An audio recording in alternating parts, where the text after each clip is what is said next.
So today we are going to start the kind of cleansing of all my dry rock. I got probably right around 40 pounds of pukani for a 65-gallon reef tank, and I'm going to be running a BioCube or biofiltration in the sump, which would be more than enough to handle a 65-gallon tank. So what I'm going to do is I'm going to cycle all this rock prior to putting it in, and just kind of get any dead organic material out of there. That way once I start my reef tank, it'll be nice and clean and won't really have any issues. So we're going to get that in this Rubbermaid container after we mix up some salt water. I got all kinds of pumps and heaters I'm going to be using to heat the water and keep good flow going throughout all this. So should be more than enough space for all those rocks. So get back to you here in a second. Let me know how it works. Alright, so we're back. We got about 14 gallons of water in there. I got 3 smaller pumps and 2 power heads in there, and a heater. So roughly about 14 gallons of water. And I'm gonna mix the salt in now, and then we'll get all the dry rock in here. I just wanted to show you guys pretty much what I did. It's about half a cup of salt per gallon of water. Had roughly about 14 gallons in there. So I just did around, I think about 7.5 cups. I think I ended up using to get right around 1.024 2526.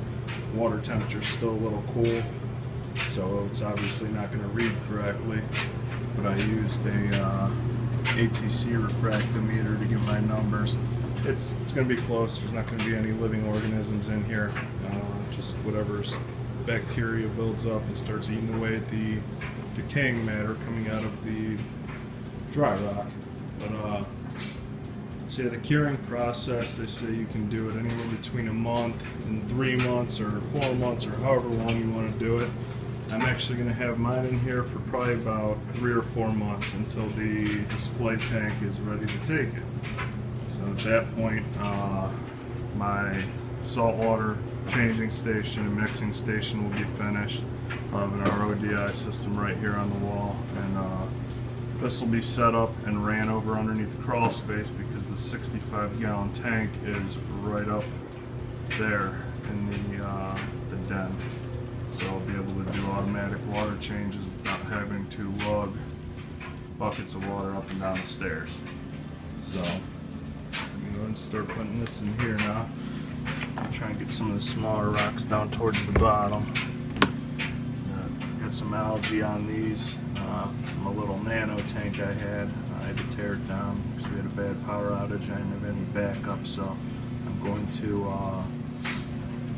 make sure for the 65-gallon I have a good generator to power everything up if we do lose power again.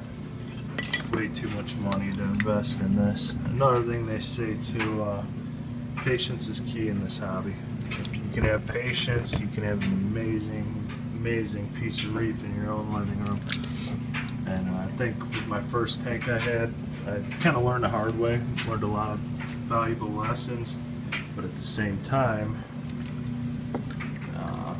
didn't make it too far.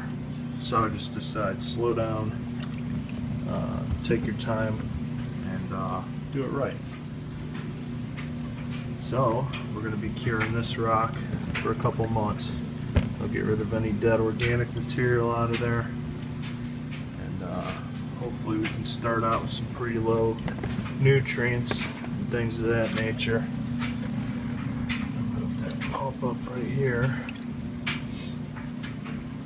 It's kind of boring, I know. Part of the process though. There we go. Here's the fun part. Get this crap to sit in here. Alright, well, you guys get the picture. I'm going to fill this up. I'll be back after I get it filled up. Alright, so here we are. We got all the dry rock inside the container now. I'd add a little bit of fresh water in there to just top it off, make sure everything was submerged under the water. I just used regular tap water for this. There's no point in getting RODI water just for this. I mean, I don't even have an RODI system yet, so it was kind of moot to use RODI water to cure all this. So I'm gonna go just the regular tap water route for this. Obviously, display tank's gonna have our ODI water. That's why I got the mixing station. But for this, it's just a moot point to use our ODI water. So, if you guys are wondering why I'm using an Apple iPhone to do all my filming right now, it's because I do not have a camera that shoots extremely well video, good video just yet. My wife's big into photography and making videos and whatnot, so I'm just going to have her help me out once the time comes for the display. So just to kind of recap this, I got 3 small little pumps in there, 2 smaller power heads, and a small heater. After a couple of days, it should bring it up to a temperature that's sufficient enough. And I stuck you can stick your hand down into pretty much any part of this and feel some sort of flow. So that's pretty much all I was looking for. Surface water is moving a little bit. You can already see floating debris in there. So yeah, this should work. It's about a 3 or 4 month cure process. So once it goes in the live tank, I'm hoping to have pretty low nutrients to begin with after the tank cycles and whatnot. So, but that's how you cure live rock. It's one method, anyways. Not that I'm going to go with because it's been proven by so many people before me. But do what you want. Try something else. So today, about the 2-month mark of curing all my rock that I got from bulk reef supply. Let me tell you, this stuff was nasty. So I changed the water out about the 1 month mark, and it looked nothing like this. I don't know if we can get a good look in there. All that nastiness in the bottom of there. It's just all soot. Like, this water is disgusting. But from over there. So yeah, that's everything that came out of all my rock. Now, I did rinse everything off once I got done with it, and a little bit more stuff came out of there. But yeah, definitely cure your rock before you put it in your display tank, because if you don't, that's all the crap that's going to end up in your display tank. Unwanted nutrients, just nastiness. Cure your live rock.